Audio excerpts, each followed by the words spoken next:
ভোলার বিভিন্ন নদীতে জাল টানলেই ঝাঁকে ঝাঁকে উঠে আসছে রুই কাতল। ইলিশের ভরা মৌসুমেও নদীতে ধরা পড়ছে বিভিন্ন প্রজাতির এসব মাছ। 500 টাকা 510। গত এক সপ্তাহ ধরে দেশের চলমান বন্যা পরিস্থিতিতে পানিতে ভেসে গেছে চাষের পুকুর, মাছের ঘের, খালবিল ও জলাশয়। এর ফলে চাষের এসব মাছ জোয়ারের পানিতে চলে এসেছে মেঘনায়। এরপর সেই মাছ মেঘনা নদীতে এসে ধরা পড়ছে। যখন নদীতে বন্যা ছিল না তখন নদীতে খুব ভালো ইলিশ মাছ ছিল, অনেক ইলিশ মাছ পাওয়া গেছে। যখন নদীতে বন্যার পানি চাপ দিয়েছে, নদীতে কোনো ইলিশ মাছ নেই, সব পোনা মাছ। দীর্ঘদিনের খরার পর হঠাৎ করেই জেলেদের জালে বিভিন্ন প্রজাতির মাছ ধরা পড়ায় আনন্দিত জেলেরা।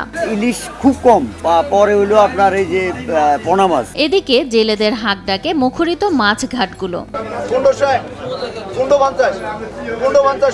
একটু পরপর জেলেরা নদী থেকে মাছ শিকার করে খাঁচা ভর্তি করে নিয়ে আসছেন আড়তে। নৌকা বোঝাই সেই মাছ বিক্রি করে ফের নদীতে মাছ ধরতে ছুটছেন তারা। বন্যা অনেক দীর্ঘদিন কয়েকদিন পোনা মাছটা নদী পাওয়া যায়, আগে পোনা মাছ পাওয়া যাইত না। দামে সস্তা হওয়ায় জেলেরা এসব মাছ বিক্রি করে খুব একটা লাভবান না হলেও খুশি ক্রেতারা। এগুলোতে জেলেদের তেল খরচের পর্যায়ে হয় না, কারণ কেজি 80, 90, 120। মেঘনায় রুই, কাতলা সহ অন্যান্য মাছের আধিক্য দেখা দিয়েছে বলে জানান জেলেরা।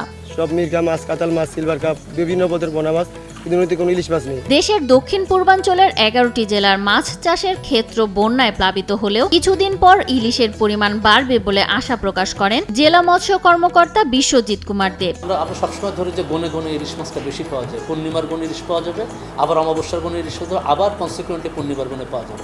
তো এখন দুইটা গুণের মধ্যবর্তী ডালা, একদম ডালা, যার কারণে হয়তো ইলিশটা নদীতে একটু কম আসছে। আবার আমাদের যেহেতু বন্যা হয়েছে, চতুর্দিক দিয়ে বিভিন্ন পানি মেঘনা নদী দিয়ে বের হয়, তো এখানে আবার এই যে আমাদের যে কাঠজাতীয় মাছটা পাওয়া যাচ্ছে। তো জালে সাধারণত কাঠজাতীয় মাছ অধিক পড়লে ইলিশ মাছটা কম ধরা পড়ে, এটাও সত্য, কারণ জাল পাতালে কাঠজাতীয় মাছ ধরা পড়ছে। তো এই কারণে মনে হয় ইলিশটা জালে একটু কম আসছে। তবে যেহেতু সামনে পূর্ণিমার অমাবস্যার গণ, অর্থাৎ ইলিশ মাছ